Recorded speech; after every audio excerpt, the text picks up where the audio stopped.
नमस्कार। नूतन दीक्षित की कहानियां चैनल पर आपका स्वागत है। मैं नूतन दीक्षित आज सुना रही हूँ मुंशी प्रेमचंद की लिखी कहानी दुर्गा का मंदिर। ब्रजनाथ कानून पढ़ने में मगन थे और उनके दोनों बच्चे लड़ाई करने में। श्यामा चिल्लाती कि मुन्नू मेरी गुड़िया नहीं देता। मुन्नू रोता था कि श्यामा ने मेरी मिठाई खा ली। ब्रजनाथ ने क्रुद्ध होकर भामा से कहा, तुम इन दुष्टों को यहाँ से हटाती हो कि नहीं? नहीं तो मैं एक एक की खबर लेता हूँ। भामा चूल्हे में आग जला रही थी। बोली, अरे तो अब क्या संध्या को भी पढ़ते ही रहोगे? जरा दम तो ले लो। ब्रजनाथ, उठा तो न जाएगा, बैठी बैठी वहीं से कानून बघारोगी। अभी एक आध को पटक दूंगा तो वहीं से गरजती हुई आओगी कि हाय हाय बच्चे को मार डाला। भामा, तो मैं कुछ बैठी या सोई तो नहीं हूं। जरा एक घड़ी तुम ही लड़कों को बहलाओगे तो क्या होगा? कुछ मैंने ही तो उनकी नौकरी नहीं लिखाई। ब्रजनाथ से कोई जवाब देते न बन पड़ा। क्रोध पानी के समान बहाव का मार्ग न पाकर और भी प्रबल हो जाता है। यद्यपि ब्रजनाथ नैतिक सिद्धांतों के ज्ञाता थे, पर उनके पालन में इस समय कुशल न दिखलाई दी। मुद्दई और मुद्दौलह दोनों को एक ही लाठी हाँका और दोनों को रोते चिल्लाते छोड़ कानून का ग्रंथ बगल में दबा कॉलेज पार्क की राह ली। सावन का महीना था। आज कई दिन के बाद बादल हटे थे। हरे भरे वृक्ष सुनहरी चादर ओढ़े खड़े थे। मृदु समीर सावन का राग गाता था और बगुले डालियों पर बैठे हिंडोले झूल रहे थे। ब्रजनाथ एक बेंच पर आ बैठे और किताब खोली, लेकिन इस ग्रंथ की अपेक्षा प्रकृति ग्रंथ का अवलोकन अधिक चित्ताकर्षक था। कभी आसमान को पढ़ते थे, कभी पत्तियों को, कभी छविमयी हरियाली को और कभी सामने मैदान में खेलते हुए लड़कों को। एकाएक उन्हें सामने घास पर कागज की एक पुड़िया दिखाई दी। माया ने जिज्ञासा की, आड़ में चलो देखें इसमें क्या है। बुद्धि ने कहा, तुमसे मतलब, पड़े रहने दो। लेकिन जिज्ञासा रूपी माया की जीत हुई। ब्रजनाथ ने उठकर पुड़िया उठा ली। कदाचित किसी के पैसे पुड़िया में लिपटे गिरे पड़े हैं। खोल कर देखा, सावरेन थे। गिना, पूरे 8 निकले। कौतूहल की सीमा न रही। ब्रजनाथ की छाती धड़कने लगी। 8 सावरेन हाथ में लिए सोचने लगे, इन्हें क्या करूं? अगर यही रख दूं तो न जाने किसकी नजर पड़े, न मालूम कौन उठा ले जाए। नहीं, यहाँ रखना उचित नहीं। चलो थाने में इत्तिला कर दूं और ये सावरेन थानेदार को सौंप दूं। जिसके होंगे वह आप ले जाएगा और अगर उसको भी न मिले तो मुझ पर कोई दोष न रहेगा। मैं तो अपने उत्तरदायित्व से मुक्त हो जाऊंगा। माया ने पर्दे की आड़ से मंत्र मारना शुरू किया। वह थाने नहीं गए। सोचा, चलो भामा से एक दिल लगी करूं। भोजन तैयार होगा, कल इत्मीनान से थाने जाऊंगा। भामा ने सावरेन देखे तो हृदय में गुदगुदी सी हुई। पूछा, किसकी हैं? ब्रज, मेरी। भामा, चलो, कहीं हो न? ब्रज, पड़ी मिली हैं। भामा, झूठ बात, ऐसे ही भाग्य के बली हो तो सच बताओ, कहाँ मिली, किसकी हैं? ब्रज, सच कहता हूँ, पड़ी मिली हैं। भामा, मेरी कसम? ब्रज, तुम्हारी कसम। भामा गिन्नियों को पति के हाथ से छीनने की चेष्टा करने लगी। ब्रजनाथ ने कहा, क्यों छीनती हो? भामा, लाओ मैं अपने पास रख लूं। ब्रज, रहने दो, मैं इसकी इत्तिला करने थाने जाता हूँ। भामा का मुख मलिन हो गया। बोली, पड़े हुए धन की क्या इत्तिला? ब्रज, हाँ और क्या, इन 8 गिन्नियों के लिए ईमान बिगाड़ूंगा? भामा, अच्छा तो सवेरे चले जाना, इस समय जाओगे तो आने में देर होगी। ब्रजनाथ ने भी सोचा, यही अच्छा है। थाने वाले रात को तो कोई कार्रवाई करेंगे नहीं। जब अशरफियों को पड़ा ही रहना है, तब जैसे थाना वैसे मेरा घर।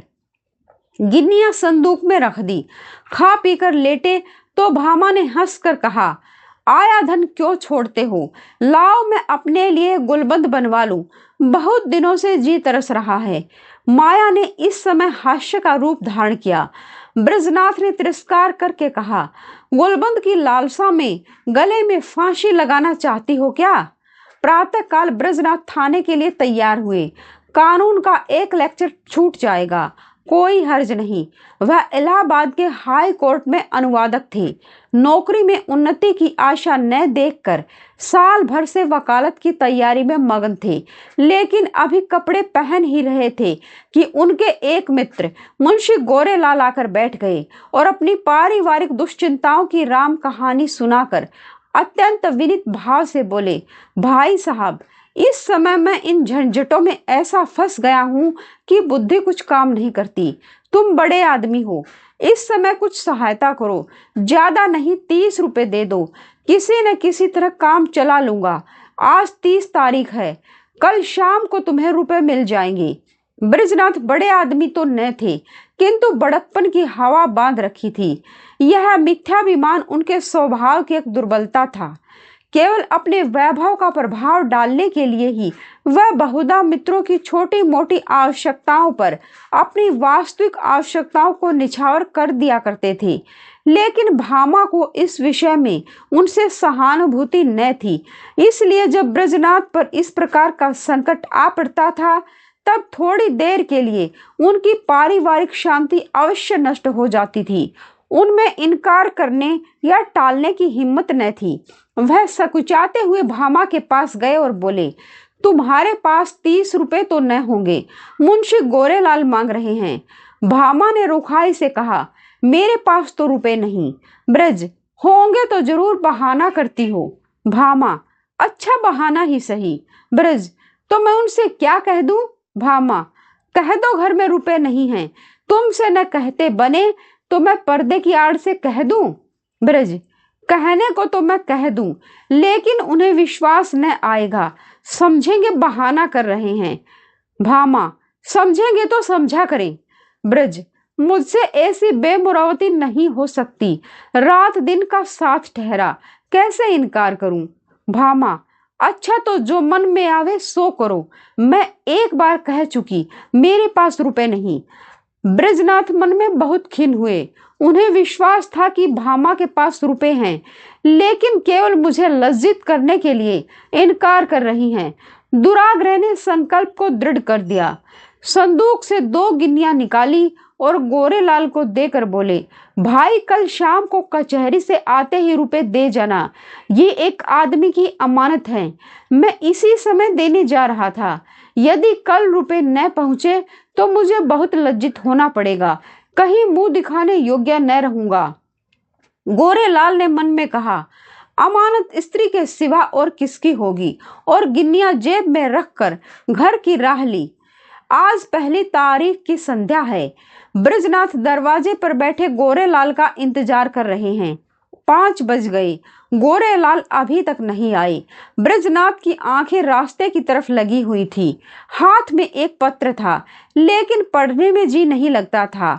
हर तीसरे मिनट रास्ते की ओर देखने लगते थे, लेकिन सोचते थे, आज वेतन मिलने का दिन है, इसी कारण आने में देर हो रही है, आते ही होंगे।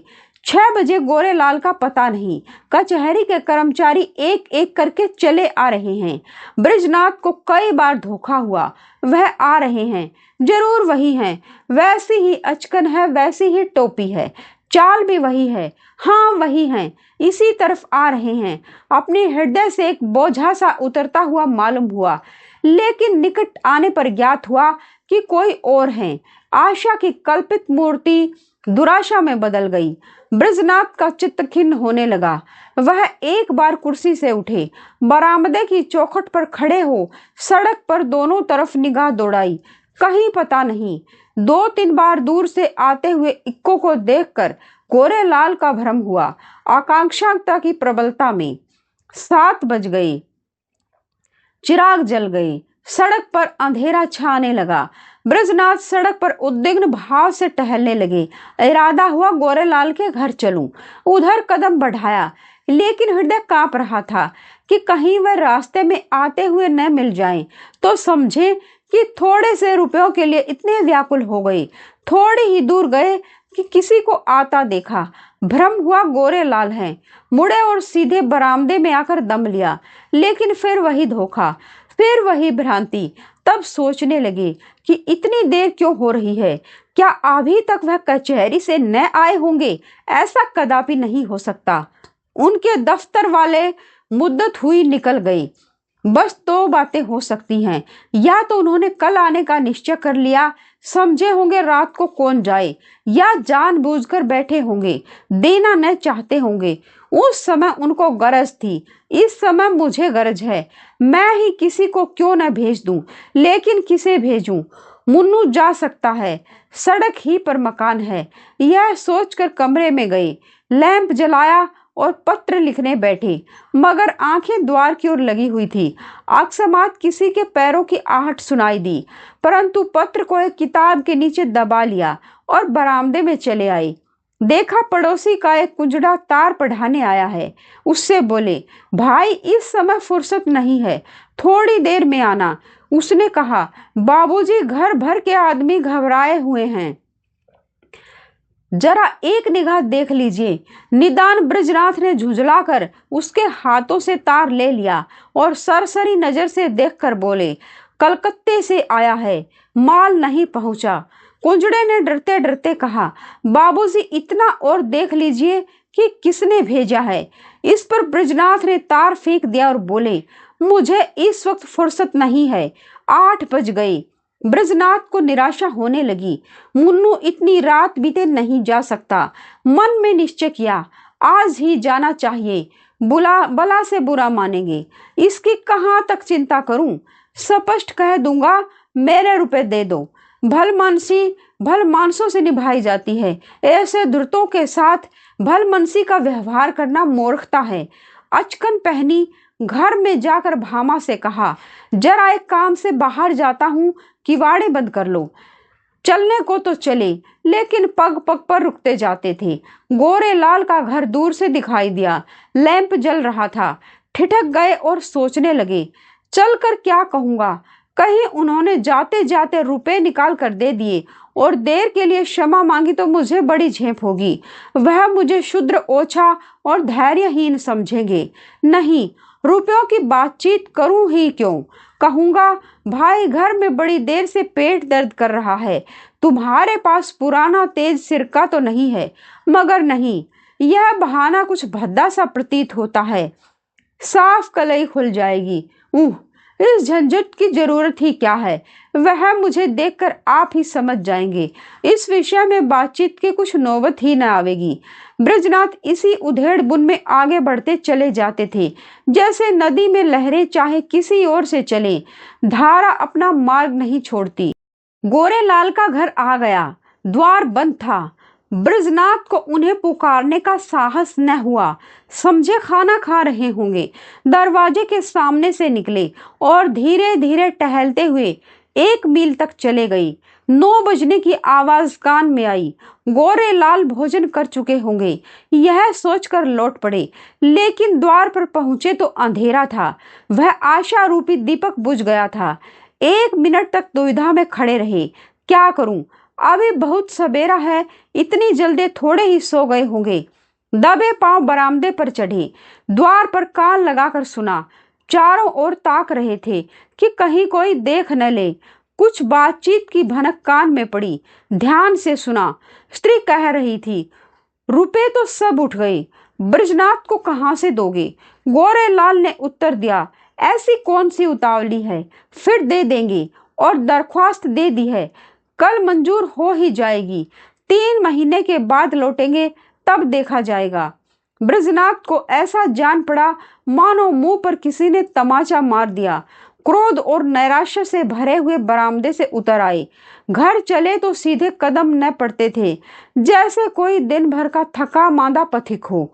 ब्रजनाथ रात भर करवटें बदलते रहे। कभी गोरे लाल की धृढ़ता पर क्रोध आता था, कभी अपनी सरलता पर। मालूम नहीं किस गरीब के रुपए हैं, उस पर क्या बीती होगी। लेकिन अब क्रोध या खेद से क्या लाभ।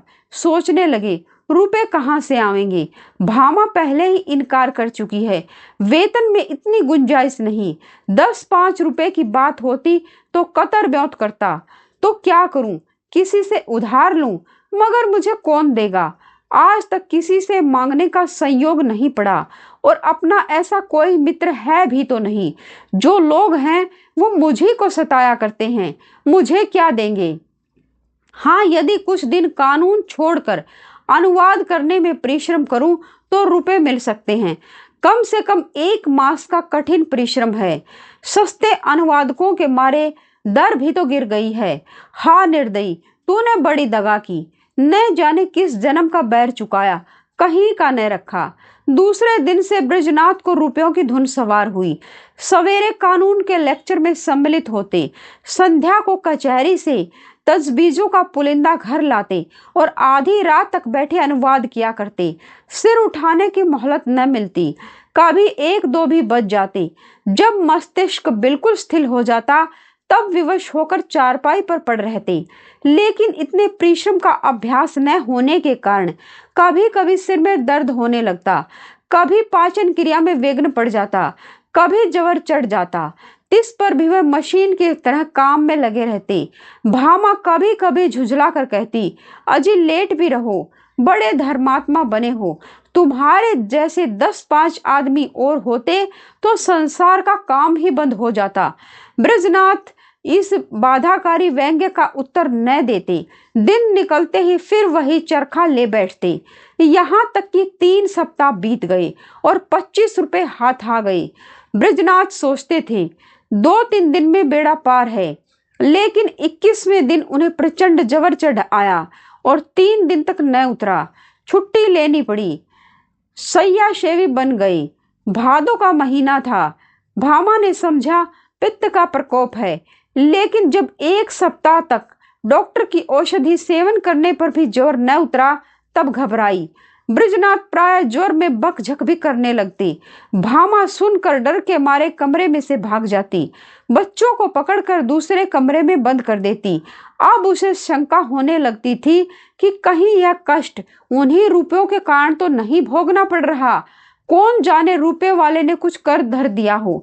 जरूर यही बात है, नहीं तो औषधि से लाभ क्यों नहीं होता। संकट पड़ने पर हम धर्म भीरू हो जाते हैं, औषधियों से निराश होकर देवताओं की शरण लेते हैं। भामा ने भी देवताओं की शरण ली। वह जन्माष्टमी, शिवरात्रि और तीज के सिवा कोई व्रत न रखती थी। इस बार उसने नवरात्रि का कठिन व्रत शुरू किया। 8 दिन पूरे हो गए। अंतिम दिन आया, प्रभात का समय था। भामा ने बृजनाथ को दवा पिलाई और दोनों बालकों को लेकर दुर्गा जी की पूजा करने के लिए चली। उसका हृदय आराध्य देवी के प्रति श्रद्धा से परिपूर्ण था। मंदिर के आंगन में पहुंची। उपासक आसनों पर बैठे हुए दुर्गा पाठ कर रहे थे। धूप और अगर की सुगंध उड़ रही थी। उसने मंदिर में प्रवेश किया। सामने दुर्गा की विशाल प्रतिमा शोभायमान थी। उसके मुखारविंद पर एक विलक्षण दीप्ति झलक रही थी। बड़े बड़े उज्जवल नेत्रों से प्रभा की किरणें छिटक रही थी। पवित्रता का एक समा सा बंधा हुआ था। भामा इस दीप्त वर्ण मूर्ति के सम्मुख सीधी आंखों से ताक न सकी। उसके अंतःकरण में एक निर्मल विशुद्ध भावपूर्ण भय का उदय हो आया। उसने आंखें बंद कर ली, घुटनों के बल बैठ गई और हाथ जोड़कर करुण स्वर से बोली, माता मुझ पर दया करो। उसे ऐसा ज्ञात हुआ मानो देवी मुस्कुराई। उसे उन दिव्य नेत्रों से एक ज्योति सी निकलकर अपने हृदय में आती हुई मालूम हुई। उसके कानों में देवी के मुंह से निकले ये शब्द सुनाई दिए, पराया धन लौटा दे, तेरा भला होगा। भामा उठ बैठी। उसकी आंखों में निर्मल भक्ति का आभास झलक रहा था। मुखमंडल से पवित्र प्रेम बरस पड़ता था। देवी ने कदाचित उसे अपनी प्रभा के रंग में डुबा दिया था। इतने में दूसरी एक स्त्री आई। उसके उज्जवल केस बिखरे और मुरझाए हुए चेहरे के दोनों ओर लटक रहे थे। शरीर पर केवल एक श्वेत साड़ी थी। हाथ में चूड़ियों के सिवा और कोई आभूषण न था। शोक और नैराश्य की साक्षात मूर्ति मालूम होती थी। उसने भी देवी के सामने सिर झुकाया और दोनों हाथों से आंचल फैलाकर बोली, देवी, जिसने मेरा धन लिया हो उसका सर्वनाश करो। जैसे सितार मिजराज की चोट खाकर थर थरा उठता है, उसी प्रकार भामा का हृदय अनिष्ट के भय से थरथरा उठा। ये शब्द तीव्र शर के समान उसके कलेजे में चुभ गए। उसने देवी की ओर कातर नेत्रों से देखा। उनका ज्योतिर्मय स्वरूप भयंकर था। नेत्रों से भीषण ज्वाला निकल रही थी। भामा के अंतःकरण में सर्वत्र आकाश से, मंदिर के सामने वाले वृक्षों से, मंदिर के स्तंभों से, सिंहासन के ऊपर जलते हुए दीपक से और देवी के विकराल मुंह से ये शब्द निकलकर गूंजने लगे, पराया धन लौटा दे, नहीं तो तेरा सर्वनाश हो जाएगा। भामा खड़ी हो गई और उस वृद्धा से बोली, क्यों माता, तुम्हारा धन किसी ने ले लिया है? वृद्धा ने इस प्रकार उसकी ओर देखा मानो डूबते को तिनके का सहारा मिला। बोली, हाँ बेटी। भामा, कितने दिन हुए? वृद्धा, कोई 1.5 महीना। भामा, कितने रुपए थे? वृद्धा, पूरे 120। भामा, कैसे खोए? वृद्धा, क्या जाने कहीं गिर गए। मेरे स्वामी पलटन में नौकर थे, आज कई बरस हुए वह परलोक सिधारे। अब मुझे सरकार से 60 रुपए साल पेंशन मिलती है। अब की 2 साल की पेंशन एक साथ ही मिली थी। खजाने से रुपए लेकर आ रही थी, मालूम नहीं कब और कहाँ गिर पड़े। 8 गिन्नियां थी। भामा, अगर वे तुम्हें मिल जाएं तो क्या दोगी? वृद्धा, अधिक नहीं, उसमें से 50 रुपए दे दूंगी। भामा, रुपए क्या होंगे, कोई उससे अच्छी चीज दो। वृद्धा, बेटी और क्या दूं, जब तक जीऊंगी तुम्हारा यश गाऊंगी। भामा, नहीं, इसकी मुझे आवश्यकता नहीं। वृद्धा, बेटी, इसके सिवा मेरे पास क्या है? भामा, मुझे आशीर्वाद दो, मेरे पति बीमार हैं, वे अच्छे हो जाएं। वृद्धा, क्या उन्हीं को रुपए मिले हैं? भामा, हाँ, वह उसी दिन से तुम्हें खोज रहे हैं।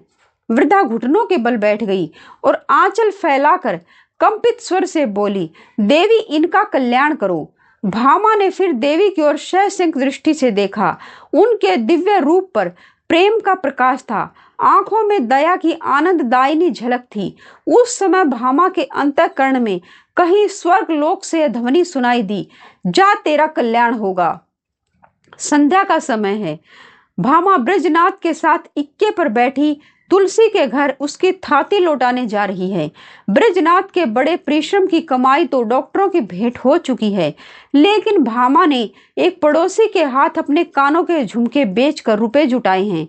जिस समय झुमके बन कर आए थे, भामा बहुत प्रसन्न हुई थी। आज उन्हें बेचकर वह उससे भी अधिक प्रसन्न है। जब ब्रजनाथ ने 8 गिन्नियां उसे दिखाई थी, उसके हृदय में गुदगुदी सी हुई थी, लेकिन यह हर्ष मुख पर आने का साहस न कर सका था। आज उन गिन्नियों को हाथ से जाते समय उसका हार्दिक आनंद आंखों में चमक रहा है, ओठों पर नाच रहा है, कपोलों को रंग रहा है और अंगों पर किलोल कर रहा है। वह इंद्रियों का आनंद था, यह आत्मा का आनंद है। वह आनंद लज्जा के भीतर छिपा हुआ था, यह आनंद गर्भ से बाहर निकला पड़ता है। तुलसी का आशीर्वाद सफल हुआ। आज पूरे 3 सप्ताह के बाद ब्रजनाथ तकिए के सहारे बैठे थे। वह बार बार भामा को प्रेम पूर्ण नेत्रों से देखते थे। वह आज उन्हें देवी मालूम होती थी। अब तक उन्होंने उसके ब्राह्य सौंदर्य की शोभा देखी थी, आज वह उसका आत्मिक सौंदर्य देख रहे हैं। तुलसी का घर एक गली में था। इक्का सड़क पर जाकर ठहर गया। ब्रजनाथ इक्के पर से उतरे और अपनी छड़ी टेकते हुए भामा के हाथों के सहारे तुलसी के घर पहुंचे। तुलसी ने रुपए लिए और दोनों हाथ फैलाकर आशीर्वाद दिया, दुर्गा जी तुम्हारा कल्याण करें। तुलसी का वर्णहीन मुख वैसे ही खिल गया जैसे वर्षा के पीछे वृक्षों की पत्तियां खिल जाती हैं। सिमटा हुआ अंग फैल गया, गालों की झुर्रियां मिटती दिख पड़ी। ऐसा मालूम होता था मानो उसका कायाकल्प हो गया। वहां से आकर ब्रजनाथ अपने द्वार पर बैठे हुए थे कि गोरेलाल आकर बैठ गए। ब्रजनाथ ने मुंह फेर लिया। गोरेलाल बोले, भाई साहब, कैसी तबीयत है? ब्रजनाथ, बहुत अच्छी तरह हूँ। गोरेलाल, मुझे क्षमा कीजिएगा, मुझे इसका बहुत खेद है कि आपके रुपए देने में इतना विलंब हुआ। पहली तारीख ही को घर से एक आवश्यक पत्र आ गया और मैं किसी तरह 3 महीने की छुट्टी लेकर घर भागा। वहां की विपत्ति कथा कहूं तो समाप्त न हो, लेकिन आपकी बीमारी का शोक समाचार सुनकर आज भागा चला आ रहा हूँ। ये लीजिए रुपए हाजिर हैं। इस विलंब के लिए अत्यंत लज्जित हूँ। बृजनाथ का क्रोध शांत हो गया। विनय में कितनी शक्ति है। बोले, जी हाँ, बीमार तो था, लेकिन अब अच्छा हो गया हूँ। आपको मेरे कारण व्यर्थ कष्ट उठाना पड़ा। यदि इस समय आपको असुविधा हो तो रुपए फिर दे दीजिएगा। मैं अब उऋण हो गया हूँ, कोई जल्दी नहीं है। गोरेलाल विदा हो गए तो बृजनाथ रुपए लिए हुए भीतर आए और भामा से बोले, ये लो अपने रुपए। गोरेलाल दे गए हैं। भामा ने कहा, ये मेरे रुपए नहीं, तुलसी के हैं। एक बार पराया धन लेकर सीख गई ब्रज, लेकिन तुलसी के पूरे रुपए तो दे दिए गए। भामा, दे दिए तो क्या हुआ, ये उसके आशीर्वाद की न्योछावर है। ब्रज, कान के झुमके कहाँ से आवेंगे। भामा, झुमके न रहेंगे तो न सही, सदा के लिए कान तो हो गए। आप सुन रहे थे मुंशी प्रेमचंद की लिखी कहानी दुर्गा का मंदिर।